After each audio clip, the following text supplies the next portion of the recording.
Let's do some data analysis today. Let's analyze the motion of this object today. Are you ready? On your marks, get set, go! Back to the computer lab. We'll be analyzing today's videos using Tracker. It's a free open source program that's able to analyze the motion of an object. But you'll have to give it a bit of info first. First, you need to define the x and y axis by turning on the coordinate axis. Then, you'll need to tell it the scale of the video. I've placed markings on my wall at 50 centimeter intervals, so with 3 tick marks, that works out to 1 meter. It's nice to track an object with a clean background, as you can activate the auto track feature. Just define the size and region of the object, then sit back and enjoy the software as it does its magic. Take a look at the position time graph on the right. Yep, that's a beautiful parabola. You can also analyze other attributes as well, like the velocity time graph in the y dimension. As you can see, the velocity starts at 0, then it gradually increases in the negative direction. Look how linear this correlation is. It's gorgeous. But what about the value of the slope? Well, for that, just double-click on the grid, and the data analysis tool will pop up. Take a peek at the curve trend, and look at that, 9.8. That's a beautiful number. Let's try a different object. Again, we activate the coordinate axis, then we tell it the scale of the video, and lastly we activate the auto track feature. Well, look at that, the same result. In fact, it doesn't matter what object I drop. All objects fall at a rate of 9.8 meters per second squared here on Earth. The only time when this is not true is when air resistance is great enough to prevent an object from accelerating, like an open sheet of paper.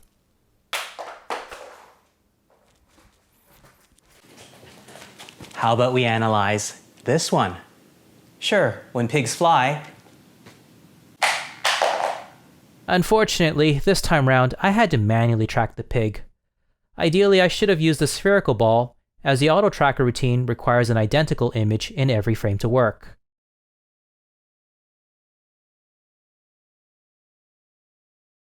If you click on the plot icon, you can increase the number of viewable graphs to 2. This is helpful for seeing the relationship between a position time graph and a velocity time graph. Beautiful. These 2 graphs are exactly what we're expecting.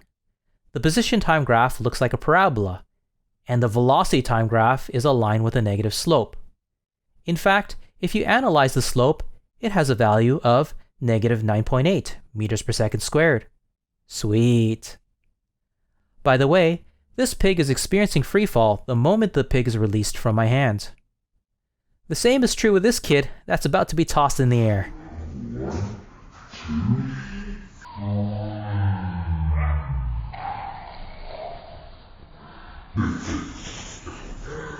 There's a common misconception that when an object has reached its maximum height, its acceleration goes to 0, and that assumption is not correct. Take a look at the VT graph. Even when the object is at its maximum height, there is still a negative slope on the VT graph.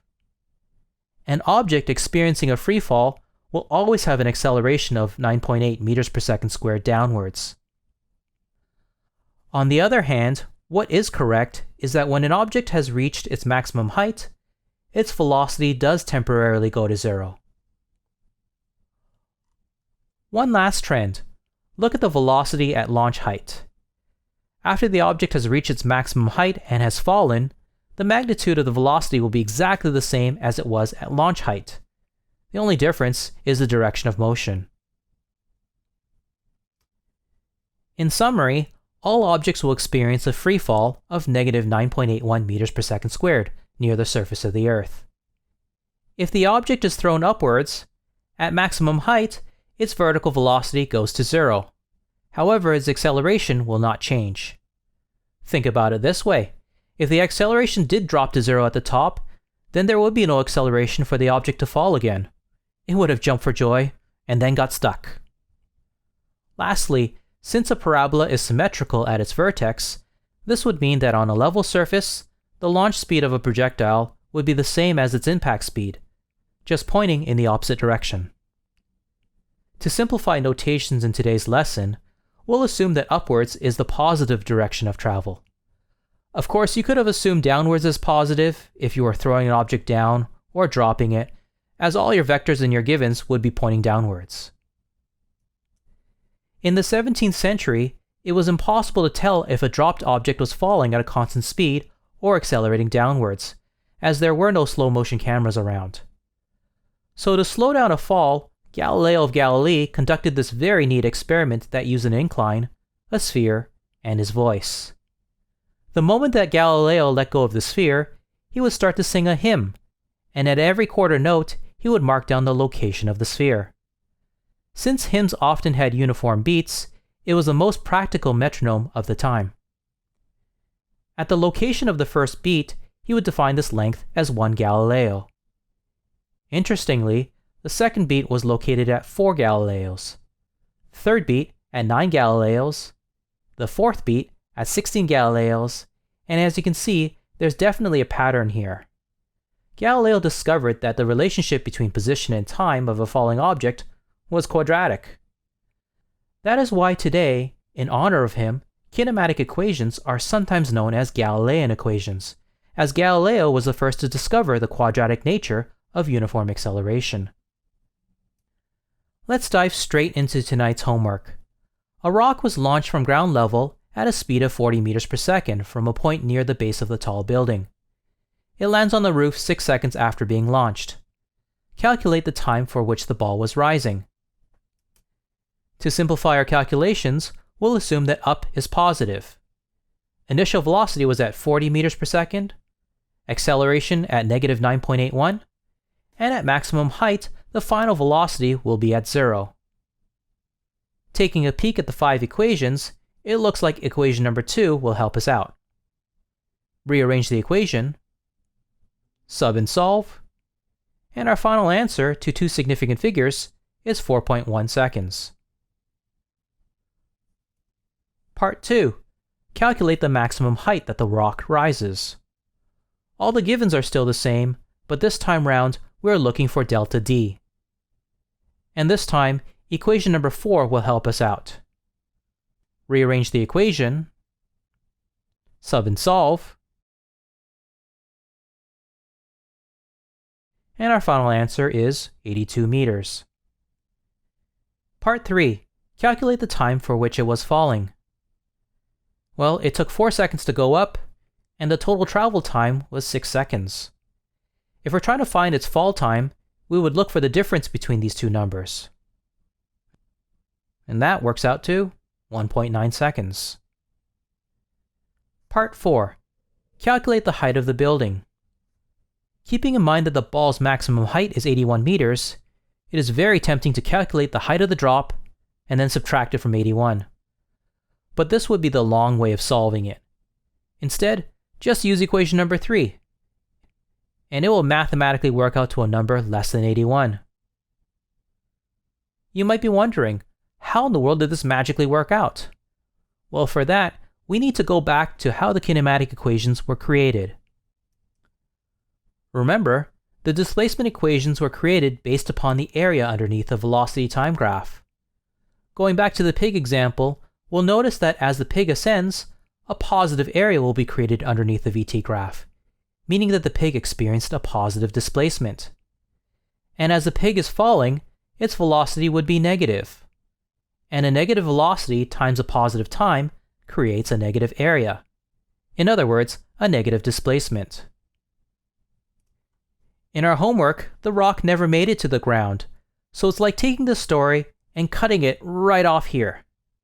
And when you use the kinematic equation, it would automatically add the big positive area here with the small negative area here. In other words, it would have automatically subtracted the fall, giving you a net displacement at the end. This is a reality with all the kinematic equations. Delta D will never tell you the total distance of travel. It will only tell you the net travel. In other words, its displacement. However, for our homework, we've used the crux of these equations to our advantage. The net travel of the ball does represent the height of the building. For more awesome adventures like this, make sure you like, subscribe, and finish off all your homework. I'll include a card up here if this is the first video that you've watched in the entire series. You can stop the video here, and if you want to stick around, I'll be taking up the homework unscripted, and you'll have a chance to hear how boring my voice really sounds like. Alright, here we have a ball that's dropped from the top of a building, and it starts off with an initial velocity of 0 meters per second as it's being dropped. In fact, everything is going to go downwards, like the acceleration, its motion, its displacement, so we'll just assume that down is the positive direction of travel. Alright, so for our givens, we have VI is equal to 0 meters per second. Acceleration, again down is positive, so A is equal to positive 9.81 meters per second squared. Happens for a duration of 3.0 seconds, and we're looking for two things. First is VF, and second of all is our delta D. VF can be attained by using the first kinematic equation. VF is equal to VI plus a delta T. Since VI is equal to 0, the formula is even cleaner. It's just simply 9.81 meters per second squared times 3.0 seconds, which works out to 29.43 meters per second. Now, if we are stating that as a final answer, just seeing that time is only 2 sig fig, that's our worst case scenario, our final answer is also 29, or 2 sig fig, 29 meters per second. Now, if we're trying to convert it into kilometers per hour, make sure you carry extra significant digits. Again, always carry extra significant digits in any intermediate calculations, so any in-between calculations. With that calculated through, you end up with 105.948 kilometers per hour. Again, this is insanely precise and insanely certain. Meanwhile, we only know to approximately 2 sig fig. So we need to convert that into scientific notation, showing just two significant digits times 10 to the 2 kilometers per hour, and we're done with 1a. As for 1b, we have delta D is equal to VI delta T plus 1/2 a delta T squared. VI is 0, so we clean it up a little bit, and we don't need that term anymore, and we're left with 1/2 9.81 meters per second squared times 3.0 seconds quantity squared. Crunch through that, and we end up with 44.145 meters initially. Again, our final answer should just be down to 2 sig fig, so that rounds to 44 meters. And we're done with question number 1. Question number 3 can be solved 3 different ways. You have a person who's throwing a ball at a particular height at a rate of 35 meters per second. It'll travel upwards, reach its maximum height, and eventually come back down to the same altitude again. So, one way of solving it is knowing that at the top, it'll briefly pause and it'll have a speed of 0 meters per second. And since a parabola is symmetrical along its vertex, whatever time it takes for it to go up will be the same amount of time for it to go back down. So what we'll do is that we will go through our calculations and just remember to double your time. And that will work out. You will work out to the correct answer. Another way of solving this is knowing that if you launch it at 35 meters per second, it's coming back to the same exact altitude. It'll come down at negative 35 meters per second. So our VI is 35 and our VF is negative 35. Both these methods work, but they only work for this special case where you're going up and back down to the same exact altitude. If it was to be launched and landed at the top of a building, or if it fell into a cavity down below, neither of these methods are useful anymore. So my recommendation is to use method C, which is knowing that you're launching it up at 35 meters per second, gravity's pulling it down at negative 9.81, and lastly, take a look at where it started and where it finished. Since it starts and finishes in the same location, you know that your displacement is equal to 0 meters. And this method will work for all cases. How to exactly solve using method C? Well, start off with using the third kinematic equation, which is delta D is equal to VI delta T plus 1/2 a delta T squared. We sub the values in, so 0 meters is equal to 35 meters per second delta T plus 1/2 negative 9.81 meters per second squared delta T squared. You could use the quadratic formula, but as I mentioned before, it's far easier just to factor out the delta T. So you have your delta T, you got 35 minus 4.905 delta T close bracket.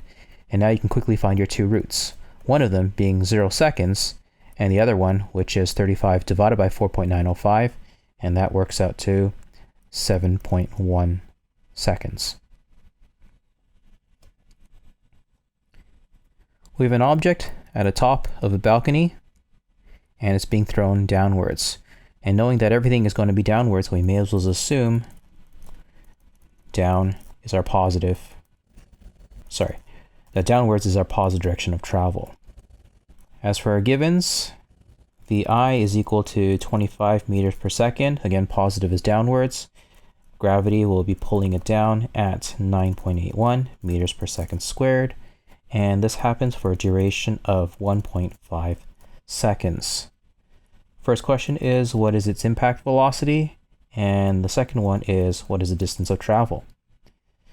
All right, as for its impact velocity, you'll need to use the first kinematic equation. So Vf is equal to Vi plus A delta t.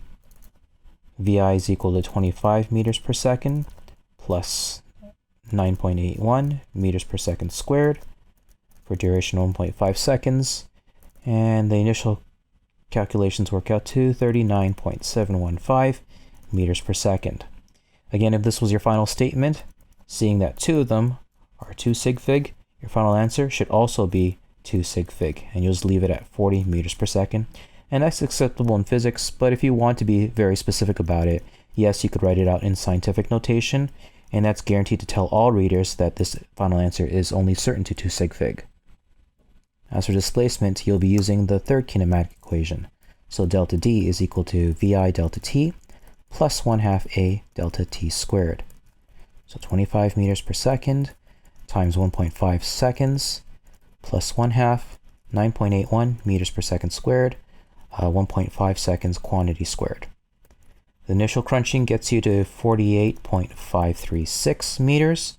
Again, your final answer should just be 2 sig fig, so that rounds up to 49 meters, and you're done. Now, some people might be wondering, well, shouldn't I be dealing with precision and certainty at once?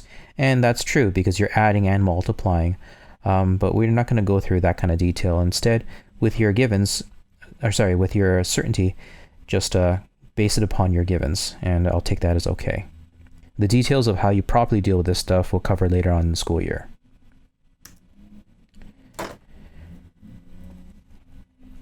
Alright, so we have an object dropped from a moon. Again, with most of these drop ones, you may as well just assume that down is positive. It just avoids you from dealing with all the crazy negatives that make things kind of confusing. And sometimes you forget that, double negative becomes positive. Alright, so your delta D is equal to 7.2 meters. Your delta T is equal to 3.0 seconds. And it's being dropped, so Vi is equal to 0 meters per second.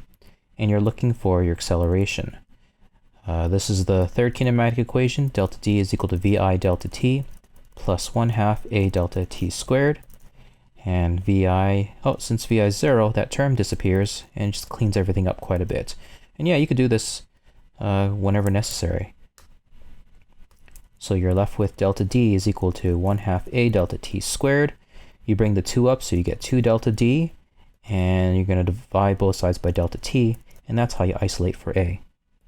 Sub the values in, 2 times 7.2 meters divided by 3.0 seconds quantity squared, and that works out to 1.6 meters per second squared. 2 sig fig givens, 2 sig fig answer. All is well. So that's for part A. Part B, how many times stronger is it compared to Earth? Well, what you're doing is you're comparing acceleration on Earth divided by acceleration on the Moon. That's all. You're just looking at the ratio. Acceleration on the Earth is at 9.81 meters per second squared. We just calculated our acceleration on the Moon is at 1.60 meters per second squared. And that works out to a ratio of 6 times greater, 6.131. It should round to 2 sig fig, so 6.1 times greater. And that's it for B. As for C, when would humans find it easier to move around the Moon? Well, cargo. As the force of gravity is less on the Moon, that means it's a lot easier to carry along with you a payload. As for part D, when is it harder? Traction. Again, since the acceleration due to gravity on the Moon is a lot lighter, or a lot less than here on Earth, there's less of a force of gravity pushing you down, so it makes it really hard for you to accelerate. For this question, a lot of people are tempted to subtract these two and end up with 1.0 seconds and sub it in some formula hoping for the best. And unfortunately, that doesn't work out. To describe what's happening here, sometimes it's easier just to draw a position time graph just in the fourth quadrant. So you got your time, and then you got your position in meters.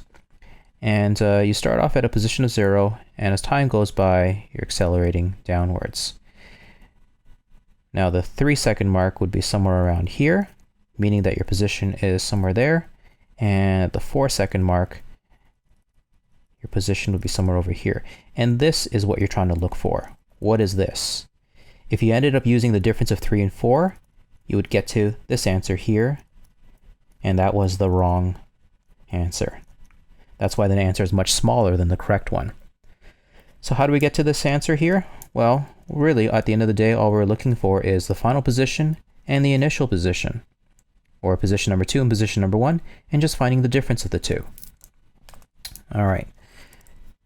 To solve this problem, we'll need to use the third kinematic equation, which is delta D is equal to VI delta T plus 1/2 A delta T squared. Now, delta D is the same thing as final position minus initial position is equal to VI delta T plus 1/2 A delta T squared. When we bring the DI over, we get DF is equal to DI plus VI delta T plus 1/2 A delta T squared. And there are some textbooks that actually use this as the third kinematic equation. All right, so for our purposes, since we're starting from a position of 0, DI goes to 0 for both equations. Since it starts from rest, VI also goes to 0. So our final position is just based upon 1/2 A delta T squared, and that is it. All right, so let's calculate it out for both of these two scenarios here. We'll start off with for time 1.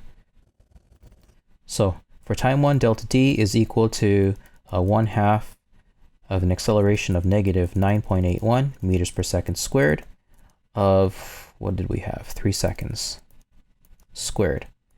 That will get to us to a value of 44.145 meters negative. All right, so that's our position at time 1. So this is our D1.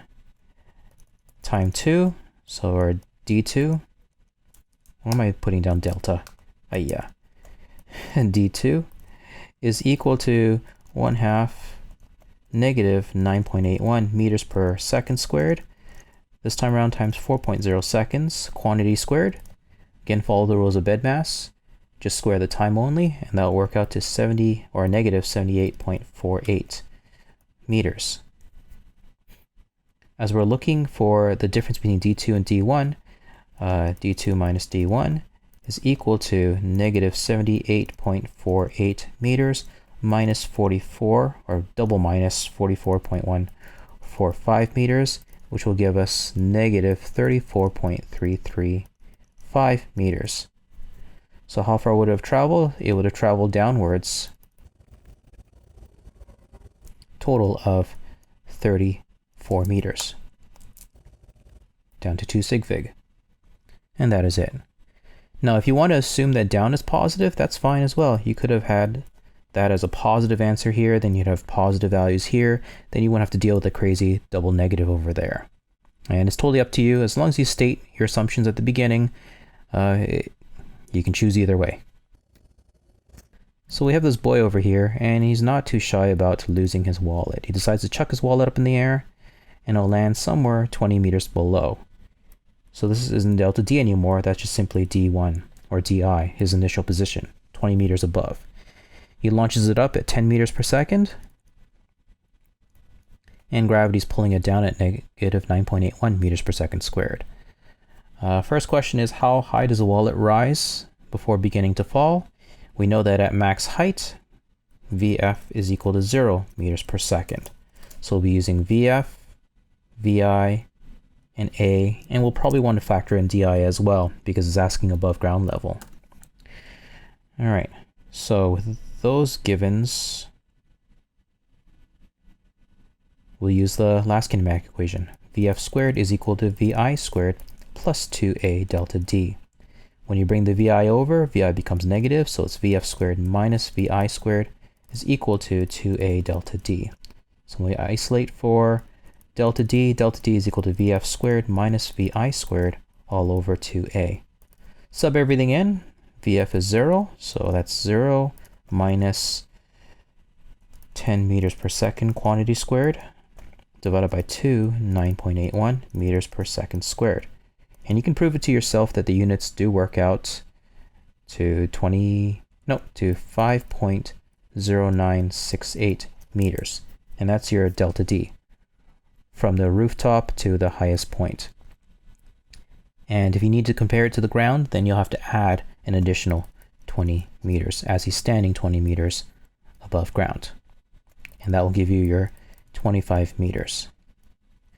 Now to show this formally, we don't just blatantly put in the 20 out of nowhere. Instead, we know that delta D is equal to D2 minus D1. So if we're trying to look for D2, D2 is equal to delta D plus D1. So our delta D, 5.0968, and our initial position was 20 meters, and that's how you formally show that it traveled up 25 meters. How long does the wallet remain airborne? Let's wipe out everything. So we know that delta D starts from over here and travels all the way down, and it lands somewhere 20 meters below. So if that's the case, then we know that our delta D is equal to negative 20.0 meters because it will fall 20 meters at the end of the day. Our VI is still 10 meters per second, and our A is still negative 9.81 meters per second squared. So we're solving for T, and well, this is going to be a messy one. I already know that because often these type of problems require you to use a third kinematic equation, which often you have a T linear and a T quadratic, meaning you need to use a quadratic formula to solve for this problem. All right, so let's just switch everything over to standard quadratic form. So we have our highest term in front, our linear term in the middle, and when you bring delta D over, that becomes negative delta D. And you got to be careful about that. A lot of people forget the minus sign. So you have 1/2 negative 9.81 meters per second squared. This is your A term, delta T squared, plus 10 meters per second. That's your B term. And plus, and here's where people make a mistake, you need that minus sign. So it has to fall double negative 20 meters. So your C term is actually positive 20 meters. Pull out the trusty quadratic formula. Delta T is equal to negative B plus minus B squared minus 4AC all over 2A. Sub everything in. And just to let you know, as long as you include the units in your first substitution, you're more than permissible to drop the units afterwards. I do realize that in these type of problems, it's just way too overwhelming to include the units. But trust me, if you wanted to, you could, and it will work out. All right, units always work out. So if you're patient and you want to carry it through, you will get to the right answer. So we stated that this is a double negative, so it becomes positive 20 meters, all divided by 2, negative 4.905. Again, don't forget that your A term is not 9.81. Your A term is 1/2 A. So you carefully crunch through that, and you end up with two roots. And the two roots, sorry, I ran out of space. Your two roots are either negative 1.24 seconds or positive 3.28 seconds. And again, we don't live in a universe where there's such thing as negative time. So our final answer is delta T is equal to 3 sig fig. Yep, 3.28 seconds. And we're done. Now, if you're wondering why that negative time exists, well, let me just draw the diagram slightly differently.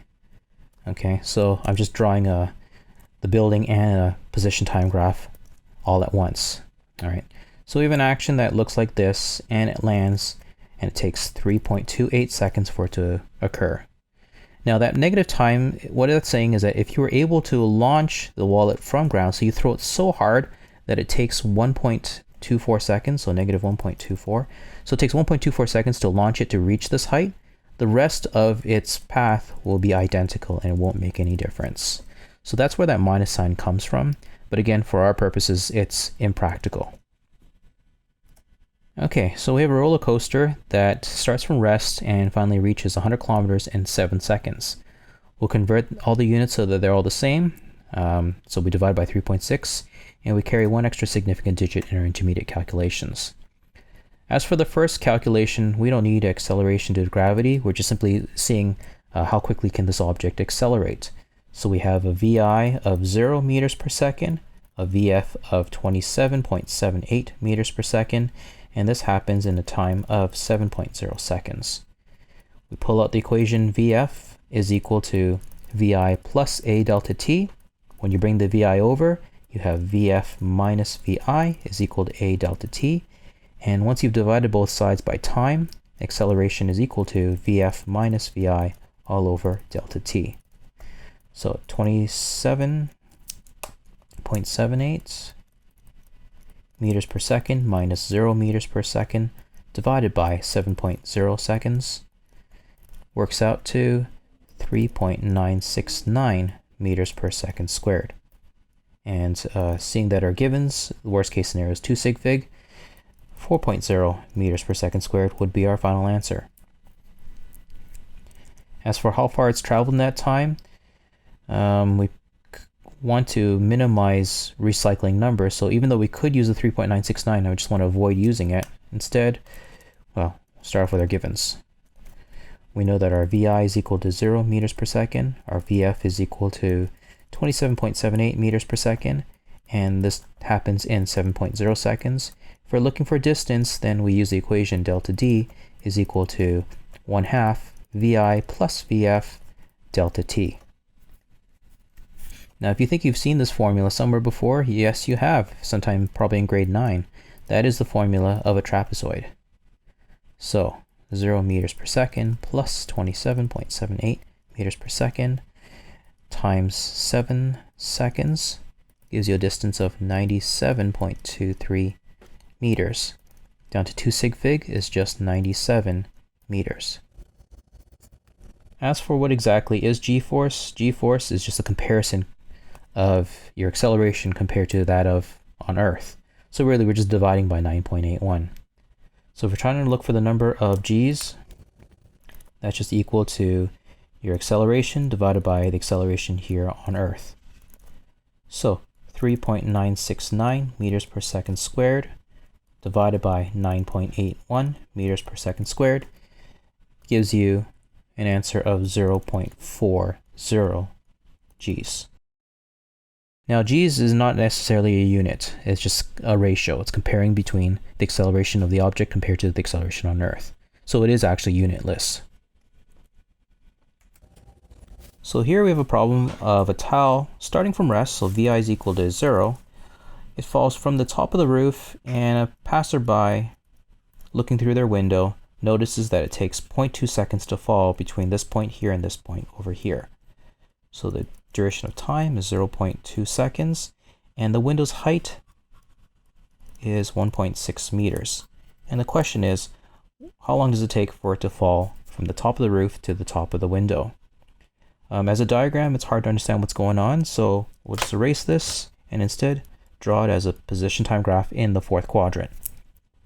So we have our time in a horizontal axis, and we have our position, and it'll be negative position in the fourth quadrant.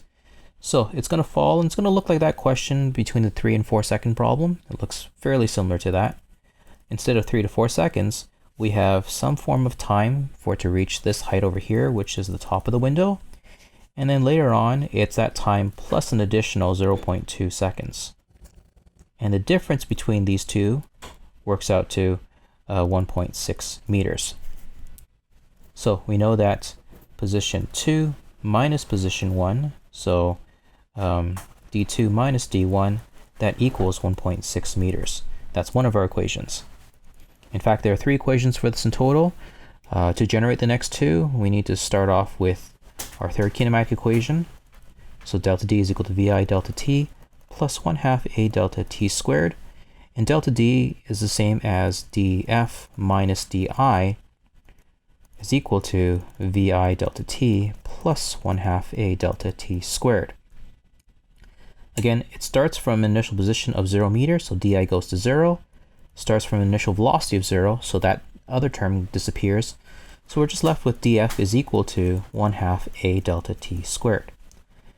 So to create our next two equations, well, d1 is just simply equal to 1/2 9.81, because we're going to assume down as positive because it'll make our life a whole lot easier. So 1/2 9.81 meters per second squared, delta t squared, and we're done. That's equation number 2. And as for equation number 3, our next final position is 1/2 9.81 meters per second squared, and our time is a bit more complicated now. It's delta t minus 0.2 seconds, and that's equation number 3. So what we're going to do is we're going to sub equations 1 and 2 into equation number 3. And it seems daunting, but it really isn't all that bad. We have 1/2 9.81 meters per second squared, delta t minus 0.2 seconds squared, subtract 1/2 9.81 meters per second squared, delta t is equal to 1.6 meters. After this, we'll just simply drop the units just to clean it up. So 1/2 times 9.81 is really 4.905. Delta t minus 0.2 squared minus 4.905 delta t is equal to 1.6. We see that there's a 4.905 term on both sides, so how about we just quickly factor that out? It really cleans things out. So we have delta t minus 0.2 quantity squared minus delta t squared is equal to 1.6 divided by 4.905. On the left side, we notice that we have a binomial that we can expand. And once we expand it, we have t squared minus 0.4 t plus 0.04 minus delta t squared is equal to 1.6 divided by 4.905. Seems like we may need the quadratic formula, but we don't, because we have delta t squared minus another delta t squared, and those two subtract each other out. So all we have to do is bring the 0.04 over. So we have 0.4 delta t is equal to 1.6 divided by 4.905 minus 0.04. We're going to divide both sides by 0.4. And if all goes well, your delta t is equal to 0.715 seconds. All right, so now we have the time it takes for it to reach this point, and we're wondering, well, where is d1 at? So our final part of the story, sorry, I ran out of space, sub delta t is equal to 0.71549 seconds into equation 1. So we have d1 is equal to 1/2 9.81 meters per second squared times 0.71549 seconds squared, and once we crunch it through, we end up with 2.511 meters. Seeing that our givens are only 2 sig fig, our final answer is just 2 sig fig as well. So that's how you get through question number 9. And that is it for tonight's homework. And if you're wondering, will a question like this show up on a test? As long as you are there on the day of the test, you're all good. You don't need to worry about these double star questions.